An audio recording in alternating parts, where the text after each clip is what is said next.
She was like, oh my God, do you think that other people know? Like, then she was suddenly like, right, like who else does knows? everyone know? I didn't want anybody to know yet. Does everyone know? Right. She was like, do my neighbors know? I don't want them to know. I might not even go. I got responses from all 4. All 4? All 4 said, no, we're not moving. But thank you so much for telling us he's going to die in his house. Okay, you don't need a but report. that he put my card on the fridge. For when he's gone. For when he's gone. Hi, Alissa. Hey, Katie. How are you? Doing great. This is episode 267. Mm-hmm. How to get listings. Okay. How to get listings. It was funny because one of our listeners that wrote in for this one was like, how do you get listings besides friends and family and besides cold calling and besides expireds and besides it for sale by owners? And not social media. Yeah, not social media. I'm like, oh man, we're really running out of options Like, what here. do you want to do? I don't think we have a magic answer for you, but I think we have some good tips we can bring. Agree. And I would like to say there are really a lot of ways you can get business, listings or buyers. Yeah. And this is going to be a handful of those ways to get listings, but you just pick the ones that work for you. Yes, be mindful that when we give suggestions, You can't do all of these. You cannot do everything. You cannot do everything well. You need to pick what you're good at. Yeah, you want to be really good at something. Yeah. What did they say? If you try to do everything, you won't be good at anything. Yeah. So You can do anything. but you can't do everything. But I like what you said better. Okay. If you try to be good at everything, you'll be good at nothing. That's good. It's just nothing. Mhm. Okay, so I read a couple of articles from my good friend, Jimmy Burgess. Yes. I have yet to read something of his that I wasn't like, yeah. And he's a very thorough researcher, I find. So thanks, Jimmy. You're going to help us out today. These articles were both in Inman, which I always enjoy my subscription to. And again, not affiliated in any way. No. Maybe one day we'll get an affiliate link from Inman. Okay. Why don't we start with how do you get your listings? I mean, every single one is a little bit different. Okay. Obviously, at this point in my business, I'm very repeat and referral based. Right. So people just know I'm in real estate. Right. So they call me. Okay. Easy peasy. Yeah. Listed. Done. Yes. Done. This is done. Mhm. I would say most of mine are also repeat referral. Back in the day, there was a point in time when I paid my original very first time I bought leads in 2006, before the big Z was around.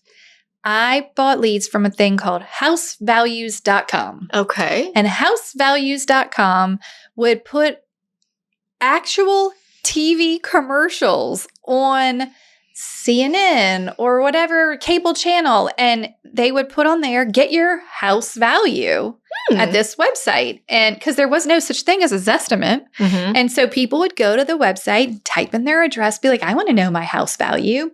And then they would distribute these out to the agents who had paid to get these contact people. So I did all these webinars and learned what I should do. They were like, make these CMAs, hand deliver them to their door. I didn't do a lot of that, but you had their email address and you could send them their market report. So I did a lot of that. And that was a great way to get business. People don't reach out for that anymore because any number of websites will tell them what their home value is, right? So it's a different kind of online lead. It's almost easier for a while. It's been easier for online portals to grab the buyer leads, right? Yes. I want to see this house. Click. Yes, I want to, okay, fine. They're going to start tracking your people. We talked about this a little on the episode about database 2 ago. They're going to start tracking your people. They're already tracking your people. So if you're not keeping up with your past clients, with your sphere, with your database, some portal is. Yeah. Some AI is, some machine is tracking them the minute they log on to Google and type in my home's value. Or what do I need to do to sell my house? Yeah. Or like they know. How do I get pre-approved for a mortgage? Mhm. Oh, all the bells and whistles go off. I have a funny story about this. Our favorite agent marketing tool is now a monthly membership with no contracts. Cancel anytime, and you can get your first month for half price with our code Hustle humbly. Modern Agent Social Club, MASK for short, is the marketing membership that pairs current content trends with timeless strategies to help you grow your real estate business from the comfort of your pool lounger. When you join MASK, you'll have instant access to relatable and approachable content every single month because your brand needs you in it. You'll also get a weekly private podcast giving you the creative strategies you need to stay relevant, marketing campaigns to grow your email list, and weekly email templates to keep you top of mind with your database and so much more. We have great news for you. The doors to MASK are open now with a bonus. The Modern Agent Starter Pack is your 5-day plan that takes you from overwhelmed to knowing what to post with confidence consistently. Head over to hustlehumblypodcast.com/mask and use the code hustlehumbly to get $50 off your first month. That's hustlehumblypodcast.com/MASC. My lender, I think, uses HomeBot or one of these, and I think that actually comes up in this list of ways you can get listings. She reaches out to me and is like, hey, our past client X just applied for a mortgage. Do you know what's going on?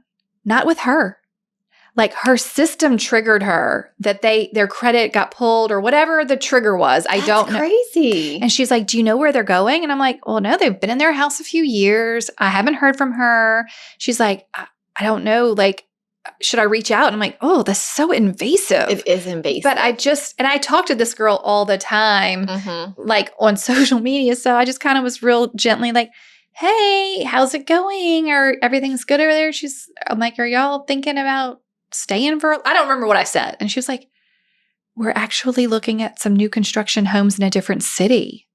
How did you know that? And I'm like, I'm not going to lie. I'm like, the lender knew. She was like, oh my God, do you think that other people know? Like, then she was suddenly like, right, like who else does knows? everyone know? I didn't want anybody to know yet. Does everyone know? Right. She was like, do my neighbors know? I don't want them to know. I might not even go. And I'm like, whatever. But my point is, don't kid yourself. You can do nothing online that isn't going to be tracked by someone. Okay, so put a pin in that. What are so yours is repeat referral. Yeah, but one of the things you mentioned about the home value on my list of things that I do think has helped me become a good listing agent is the market report. I think you can do this through RPR or any other, like there's different. Your broker has a particular. Yeah, our broker has a particular software. But basically, if you have their subdivision and an email address, you can I set them up, all my people in my database, on a monthly subdivision report for their neighborhood. I like once a month is enough. Plenty. If it's a small neighborhood, I do once a quarter. Okay. Because sometimes there's not a ton of data. Yeah. But, once a month, it is all about their subdivision. Okay. It does have my small picture at the top, okay? But it's about how our house is selling in your neighborhood. And then you can click and see what it sold for. How many days has it been on the market? What does the inside of their house look like? Yeah. I have never had anybody unsubscribe from one of these reports. Right. I have had many people respond and say, wow, that house sold so fast, or wow, maybe I should think about selling, or wow, that house is not updated at all. I'm surprised they're asking so much. So I get interaction from this. Which is what you need. And I think it's because it goes back to it provides value. Yeah, and it's about them, not you. Correct. It's about your neighborhood. Yeah. And it has also helped me on listing appointments because they are not as surprised with their value. They have an idea. They are in the know with their subdivision. Right. So whenever I joined that women's networking group before I had kids, I just did it as a way to be involved, meet new people, grow my database. What was perfect about this group is that they had a directory. And it had over 100 women in it. Yeah. And it had their address and their email address. And so I made a Excel spreadsheet because I need just their subdivision. I don't need their address for this report. I went into MLS, looked up their street, made a new column in Excel of what subdivision that is. And then I just set them up on a once a month thing for their subdivision. Got great responses. Did you ask them? Or I didn't. Yeah. I emailed before and was just like. But there was an unsubscribe button. Yeah. So if they didn't want it. Button. How did the first time you sent it, were you like, hey, remember me from the group? Yeah, I did. I said, we have this new software And I wanted to see if you would mind. This is how I like to say this every time I set somebody up because I do want to make sure it's accurate. Yeah. Especially with all the MLSs merging right now. Yeah. I have learned that there's Maplewood Estates in other cities of Louisiana as well. No doubt. So it's sort of messed up some of my profile reports. Yeah. Because it's pulling data from multiple Maplewood Estates. An example of one. So I just said, hey, my company has this. I thought it would be helpful for your subdivision. Yeah. I'm looking for people I know to just review it once a month and tell me if they see any errors. And let me know if you find it helpful. I love it. I did not get any negative responses. Great. I had one lady that was like, the person in my HOA wants to know if we can like have other people signed up to get this report. You're like, yeah. Yeah, send me all the email addresses. Anyone you want. So anyway, it's providing value without just like a random newsletter with random news on it. Exactly. It's actually helpful. But it brings me back to when we started getting these requests from listeners about how do I get listings? Mm-hmm. The main question too is how are you marketing yourself? Right. Are you marketing yourself as a listing agent? Is your day-to-day activity featuring you as a listing agent, if that's what you're trying to do? Right.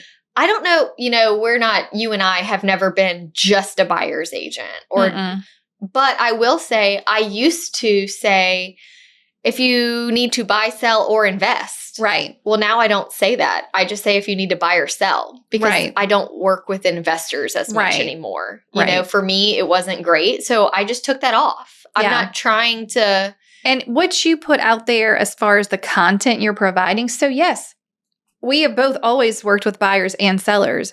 But when I got further on in my career and I realized that I wanted to work with more sellers, that's when I started posting so much staging content. Mm-hmm. How do you stage? So here's tips for your listing. I'm going on a listing photos. I'm going on a listing appointment. You can direct the narrative whichever way you want it to go. Does it mean I didn't also do a showing that day? Mm-hmm. No, but I didn't want to share that as much as I want to share the listing stuff because you're trying to get more. Whatever you put out there grows. Whatever you focus on grows. And that's not just in your social media content, but in your mind as well. If you're like, oh, I'm working with so many buyers right now, and all you're doing is talking about buyers, looking up listings, going on showings, take a minute and be like, I'm going to do some CMAs, whether they're for someone or not, which you might as well make them be for someone in your database, but focus on a listing activity. Yes. So that you can grow that part of your business. So episode 62, we talk about transitioning from being primarily a buyer's agent so good to a seller's agent. That would help here.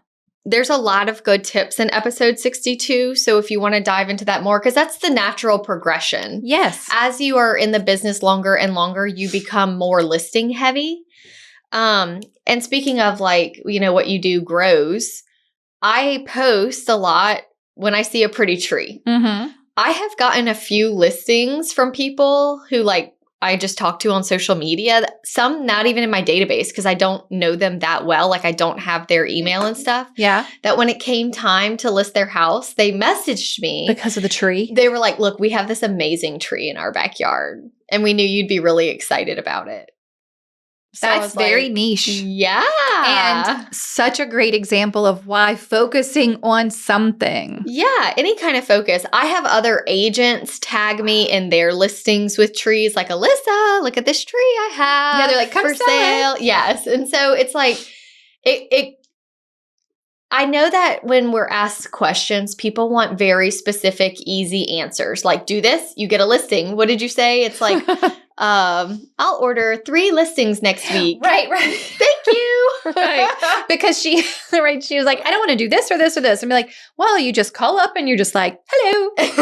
I want 3 listings Thank in you. this price range. Right. Not how it works. And unfortunately, the ways we get listings, if I went through my listings, it's like, I got this one because they knew I liked trees. Okay. Right. But you put that out there online. So I'm going to go through, there was 9 ways you can get business, okay? Number 1 was open house. So if you want to get another listing, Alissa, how would you get it in an open house? Mm-hmm. I find that the agents that market their open houses really well make sellers go, well, I want her to market my house. Yeah. When I was brand new and had no listings of my own, I was only doing listings in like the South Downs area, which is just a neighborhood here that I really liked. You would pick the open house based on the area. Yes, I stayed in one area. And at the time, we had this is 2011. So we had a big section in the newspaper for open houses, no longer. But I had so many people repeat because I was in the same area and got some of my first listings that way. Yeah. I got a few buyers, but it was like I was impressing the sellers that were coming through. They were like, every time we check the newspaper, you're in here with the open house. And so also, if you have no listings but want listings, when you are at an open house, it is not just to sit there for 2 hours. No. You need to be posting and showing that you're working. Right. That episode we just did about how to show you're an agent. Yes. Like, don't just say, are you looking to buy or sell? Call me. No. Like, that doesn't work. But if you say, I'm doing an open house on this listing, you don't need to advertise that it's not yours. Just be, I'm doing an open house on this listing. Here's the information. Get some videos. Just use your time wisely and show that you are a good listing agent. Yeah. All right. Next up on the list of ways to get listings, geographical farming. Do you remember our farming episode and we took the farming photo? Yeah. So we have a whole episode on geographical farming. While we're in that though, I want to talk about circle prospecting because this is a term sometimes you will hear. So I'm going to read what it says about circle prospecting. I have not heard this term. Okay. Circle prospecting involves calling homeowners around a home that recently had sales activity, a new listing or a recent sale. Start from a place of providing information about the activity on the home, and the conversations will lead to how these sales affect their home's value. Basically, hey, it's Katie. I just wanted to let you know I listed a house around the corner for you. It's at this price per square foot. If you have anyone you know that wants to be your neighbor, send them by. We're having an open house on Sunday. Or you could send that in a postcard or in a Facebook post if you're in the neighborhood Facebook group or know someone. Okay, so it says you're going to start by providing that type of value. This is a great strategy for building a database of homeowners and to uncover immediate opportunities. Circle prospecting is the best way I know to generate conversations with potential sellers immediately. The ability to start at any time and the potential for immediate business makes circle prospecting a strategy that never goes out of style. And it means you have a listing. Now you are contacting the closest homeowners to be like, hey, I have a listing, or hey, I just sold a listing. Wanted to let you know it closed for this amount, and we had 3 offers. You could tell anyone anything. And I never did it like that, but I did do postcards. I was going to say, when we lived in Maplewood, you did a great job with the postcards. Because that's the neighborhood I lived in, and I wanted to geographically farm it. So if I had a listing or I wanted to send out information about the neighborhood or the recent sales, I would just target that neighborhood. Now, in the system for postcards, it is a 4 postcard series that I learned when I was at Remax. It goes just listed, right? So you send out the postcard to the 100 nearest addresses. If this is a neighborhood that you want to work in again, it's worth it. If you want to take another listing there, if you take a listing that you don't want to work there again, don't do the postcards because they cost money. 100 nearest addresses just listed. Make it look however you want it to look. There's a bajillion stupid templates in Canva. You can make it look cute, just listed, this is the price. When it goes under contract, you send a second postcard. This one says, under contract, we had, 3 offers, closing at the end of whatever. Just this house is under contract. The original listing one is for the seller. This is one of the facets of your marketing for the seller. So when you say, hey, Mr. and Mrs. Seller, I'm so excited to sell your house, or you're in a listing interview, I'm going to send a postcard to your 100 nearest neighbors in case they know someone who wants to be in the neighborhood. That's for them. Yes. And technically for you. But the next 3 are all for you to try and get more listings, right? So now the second one is under contract. You send that whether you got it under contract the first day or 3 weeks later or whatever, right? So maybe you just sent just listed and 2 days later it's under contract. I would still send it. So they come back to back. Then the third one is just sold. home sold for this amount. You can tell them whatever you want about the, 3 offers, no, whatever, la, la, la. Fine. The most important postcard you send is 30 days after closing, and it simply has the same, every one of these postcards had the same photo on it, the same branding. I had a certain style. They knew it was the same. They all looked exactly the same because you need some brand recognition here, right? So don't change out to different photos because you're like, oh, I need to shake it. No, it needs to look exactly the same. Just listed, under contract, just sold. We need more inventory is the last postcard. It simply has the picture of the house that you sold with the banner across it that says, we need more inventory. On the back, it's just going to say, hey, are you interested in, learning what your house is worth? We are looking for more. There are buyers looking for homes in your neighborhood. Reach out to me here. I love it. Hey, y'all. I made a big mistake in August when I taught Effortless Listings live. I didn't record the Zoom. So my mistake is your opportunity. During the first 7 years of my business, I would take buyers over listings any day. Now, I know the importance of listings for long-term success, and I actually love listings. Having seller systems in place from first call all the way to closing changed my perspective and gave me the confidence to take listings. I wish I hadn't waited so many years to grow my business with listings, and you don't need to wait. I have been teaching my seller systems inside of Agent Systems 101 since 2020, and those sections are now available for anyone ready to up their listing game. I am excited to open the doors to Effortless Listings, Proven Seller Systems for Agents one more time due to my Zoom fail. I will be live teaching the course again on September 18th, so jump in now and join me then. And don't worry, replays will be available, assuming I hit record. Grab Effortless Listings now at hustlehumblypodcast.com/effortless and take control of the future of your business. I got quite a few listings off of these postcards. We need more inventory. Now, did I get a listing off of every single postcard series I did? No. For a full year, every listing I took, I did it, regardless of the neighborhood. I spent about $3,000 on postcards that year.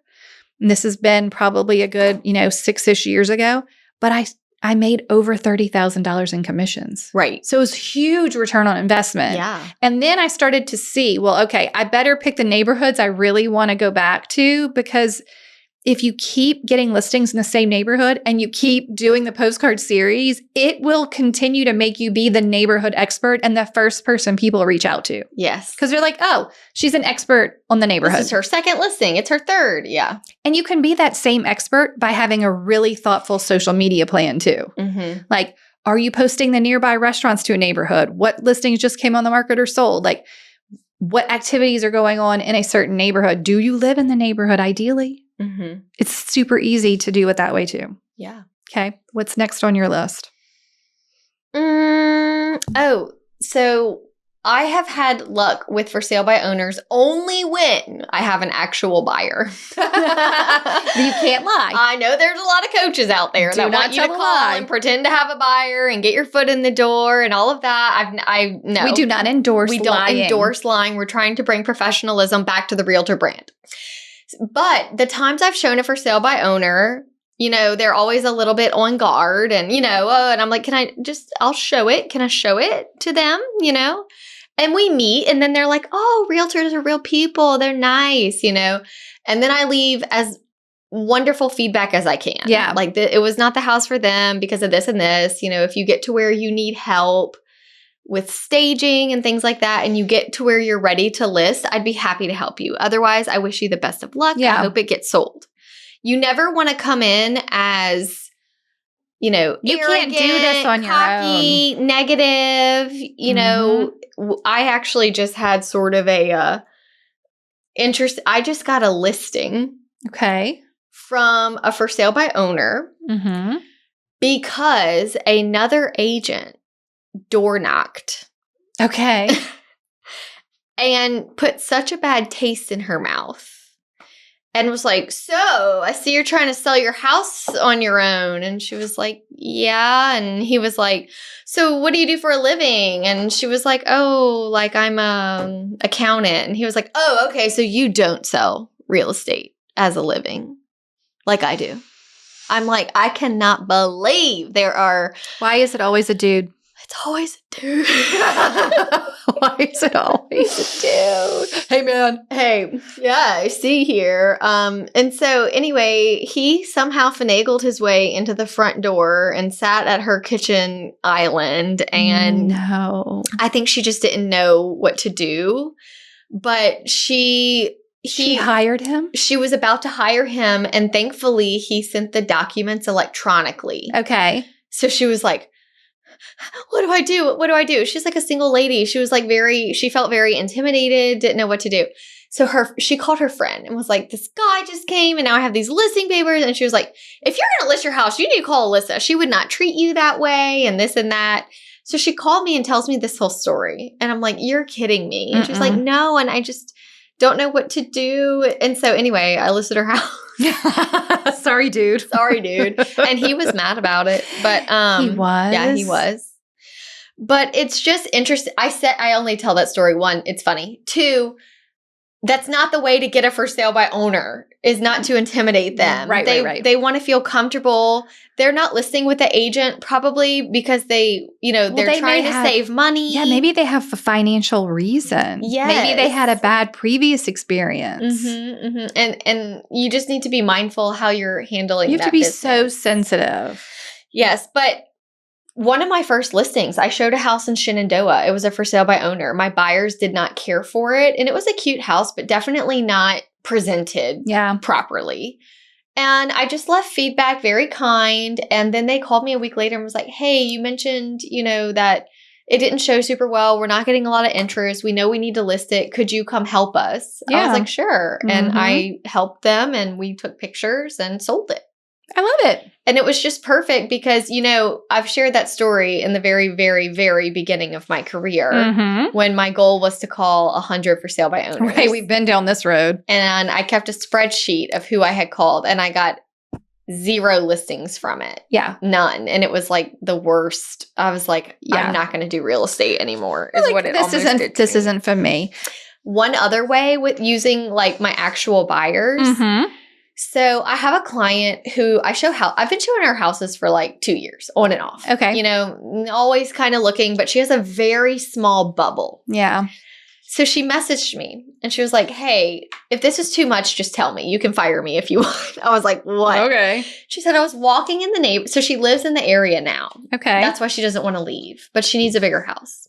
She's like, on my walk today, I wrote down 4 addresses of houses that are not for sale, but that I always stop and look at. Okay. Could you maybe just reach out to them and see if they're thinking about selling? And I was like, sure, like it'll help her. It may give me some good contacts. So I wanted to make sure it didn't come off as a mass postcard. So I hand wrote 4 letters on my letter stationery. Yeah. With my tree on it. Yeah. And just said, hey, my name's Alissa. I work for this company. Yes. I have a buyer I've been helping for like 2 years. She lives in your neighborhood now. And she does not want to leave your neighborhood. She needs a bigger house though. Yeah. Your house catches her eye every time she walks by it. It's beautiful. Any chance you are interested in selling? Handwritten letter? I hand wrote this letter and put a stamp on it. Okay. And hand addressed the envelope. Okay. And mailed it. Got it. And then I put in there, feel free to reach me by phone or email. Like you don't have to snail mail me back. No, that would take a long time. I got responses from all 4. All 4? All 4 said, no, we're not moving. But thank you so much for telling us. It makes us feel good about our house. Oh, that's cute. And you know what's funny? 3 responded via email. Okay.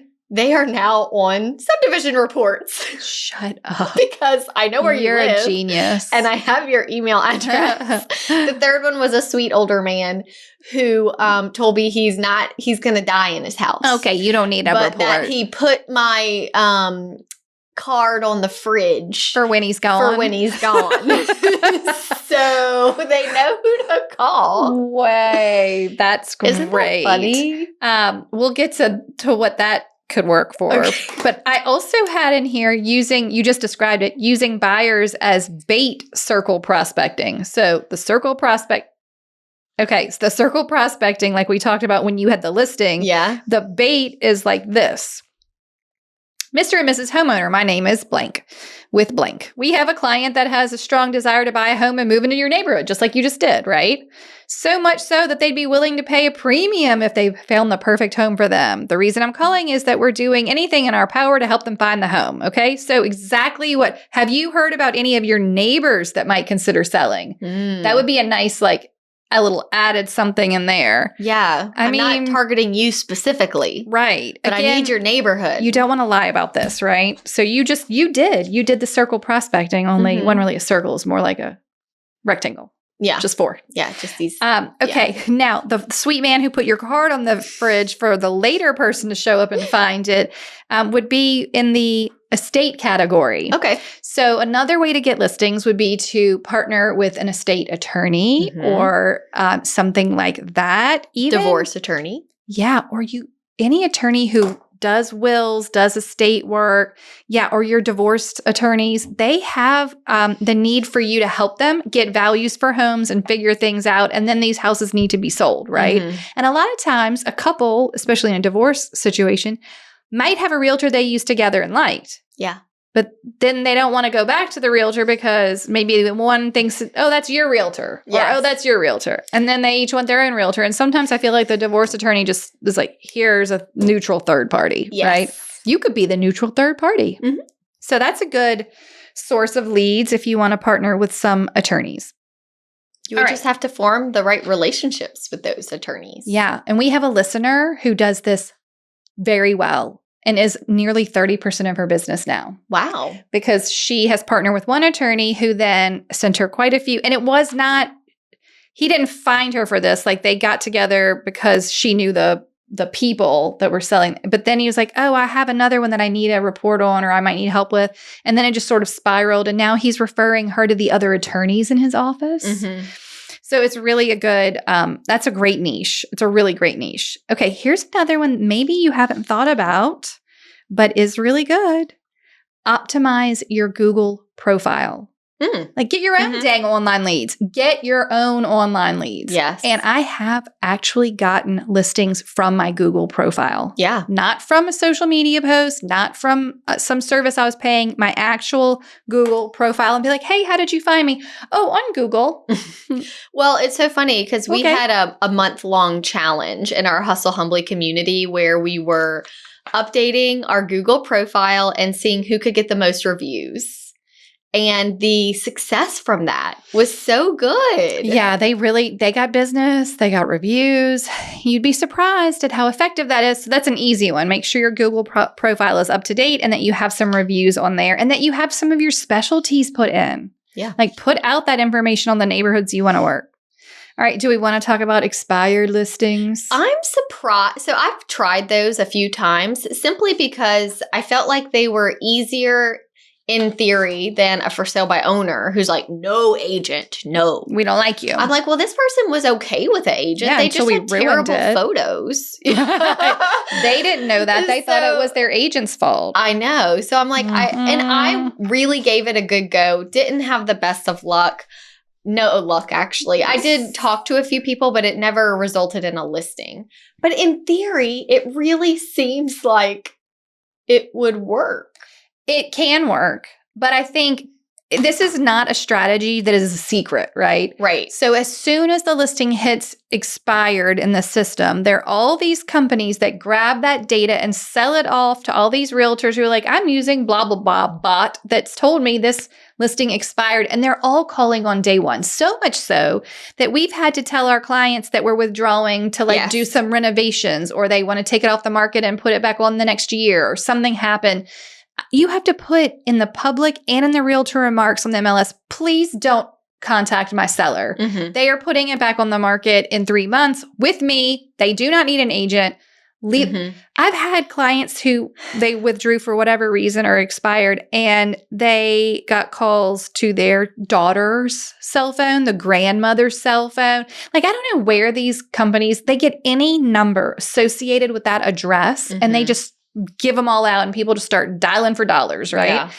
don't do that. Not on the day that it was expired. You're going to be one of many. And the odds of any of you winning get slimmer with each next call. They get more aggravated. Right. Each call makes it less likely they're going to pick any of you. And if it's like a typed whatever, just know they have gotten those. Every single one. I had a seller one time. We took the house off the market to do a 90-day reset. It had been on the market for a very long time. It was getting stale. It was reaching a year on the market. Yep. As we were approaching Christmas, we decided to take it off. In our market, if you take it off for 90 days, it resets the days on market. Yeah. So if you take it off and put it back, it just resumes. But if you wait 90 days, it refreshes the whole thing. Yeah, I lost a listing this way. Oh, so frustrating. Well, I went back to list it and they had this huge stack on the kitchen. And I was on the kitchen counter. I was like, oh, what is this? And they were like, this is all the mail we got from other agents who told us they have buyers or that they could sell the house. And I went through this stack and I was like, they all say the same pretty thing. much the same thing, like identical. And they were like, we knew because it's like, it's been on the market a year. But if you had a buyer, it's been here. You have to look at this too. All those agents paid probably the same service to send the same postcards. It's just, and they're just throwing spaghetti at the wall, hoping that maybe one of these sellers will stick. I'll just keep throwing a $500, $1,000 a month at this service who's going to blanket mail out every expired listing. I really think you have to find a way to be way more personal. And I think targeting this specifically is a full-time job. Yeah. It would be better if you went through your buyer list and contacted the expireds because talk that about match. Yes, that match. Okay, well, so good news. Jimmy gave us a really good idea. Yeah. If you want to try expireds, because obviously there was a point in time when these people were trying to sell, go look at the listings that expired 6 to 24 months previously, not the day they expired, because they got annoyed and they said, forget it. Yeah. But 6 months later to maybe 24 months later, but when you look them up, also check to make sure it didn't actually sell in the period of time after I learned that the hard way too. Okay. But I do think it's a good idea, if, especially in your case, if like you have a buyer and like, hey, look, I know you were looking to sell your house a year ago and you didn't. I do have a buyer that's looking in your neighborhood. Would you consider selling? Or, hey, I've been working in your neighborhood and I noticed you tried to sell a while ago. Would you be interested in a current market report? Whatever you want to do. But I think that niche of an expired makes sense. Yeah, I think so too. Or you'd have a better chance. So I like that one. How about our old orphan neighborhoods? I think this one's great. Do you remember the orphan neighborhoods? Yeah. So new construction neighborhoods in the 3 to 7 year time frame, especially if it's like a first-time buyer entry-level home neighborhood, they had a model home. They sold lots of houses in there where the buyer came unrepresented, right? And then they just went straight to the model home. Yeah. The builder's realtor or sales representative handled all the sales for that neighborhood. Yeah. Then they closed the model home. They sold it as a house and they rolled out. Yeah. To the next neighborhood. All of these orphaned buyers don't have someone following up with them in their database. They're not a past client, right? So if you start, even if you wanted to do postcards or if you wanted to knock on some doors, like go to that neighborhood. That would be a much better neighborhood to go to. Much better idea. Much better idea. So there's definitely going to be some people in there that are looking maybe at some point in the near future to sell.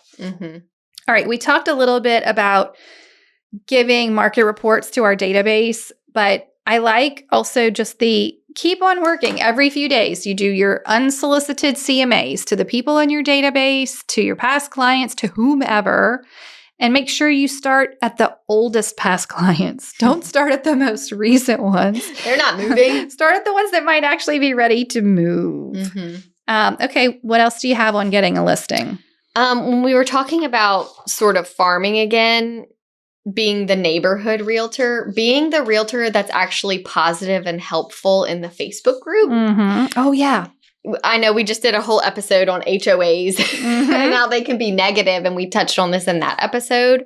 But if you're the agent that is only commenting positive things in the Nextdoor app or the neighborhood Facebook group, you're going to be the one that they see and call. And they're like, oh, she's nice. Yeah. She's not complaining or screaming at my children on the Facebook group public forum. Yeah, please don't. Like, she's being helpful. Yeah. So I think that was my last thing that I have, was just being able to use those as a way to be friendly. I like that. Form some sort of relationship to put yourself out there. Smart thinking. There are a couple of other ones, Jimmy, you recommended if you wanted to try out-of-town homeowners or landowners. So you can, pull tax records. But it's like, how do you know if someone does or doesn't want to sell? It's just like, again, needle in a haystack kind of vibes. Like, we're just going to keep throwing it out there. Your time could be better spent. Right. I do like build a relationship with a builder. Yeah. You think that every single builder is represented, but it doesn't take much for a builder to not. And they switch all the time. All the time. So I like that one was good. Obviously, we talked about our database a lot 2 weeks ago. We're going to lean into that as much as possible. And then I wanted to share this because I thought it was pretty smart. Top 25 VIP list. There are 25 people in your sphere of influence or past clients who will send you referrals if you are top of mind for them. All right. So out of your database, there's about 25 people who, if they're top of mind, if you provide small gifts or thank you cards for sending referrals, this group will feed your business, right? So do you have some sort of referral, like just even a system that you thank people? A great way to stay in contact with this list is to call, text, or private message every single day. It's like call one every day. Of the 25 people, I don't want to call one every day. But I guess it's only once. But again, do we need to call them once a month? I guess if they're sending you referrals, you want to call. Yeah. All right. This means having contact with them about every 5 weeks, it says. Okay. I mean, it makes sure you're consistent in communication and that your relationship you're showing them that their relationship is valuable to you.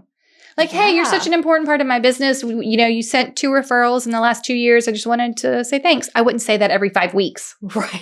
But at some point. Yeah. I mean, make sure you say it at some point. I think that's all of the how to get listings. Well, I think that how to get listings, how to get buyers, how to get clients. It's all the same. It's all very similar. You need to, without people, you don't have any business. Right. So you need to make sure that you have some people, that you're meeting people, that you are friendly. Right. And that you're tracking and keeping all these people in one place. And if we have so many episodes on working with sellers. And look, when you get one listing, you better squeeze every bit of juice out of that thing. You should be posting it and showing it and using it for, like anything you can to talk about listings. Doesn't, just really... And if you go to hustlehumblypodcast.com/sellers, it's a list of just our episodes on working with sellers and listings. Yeah. So you can narrow down what you're looking for specifically. This was good. I hope everyone gets out there and gets those listings. Because I love them. Let's do a toast. Can't wait. Goodbye.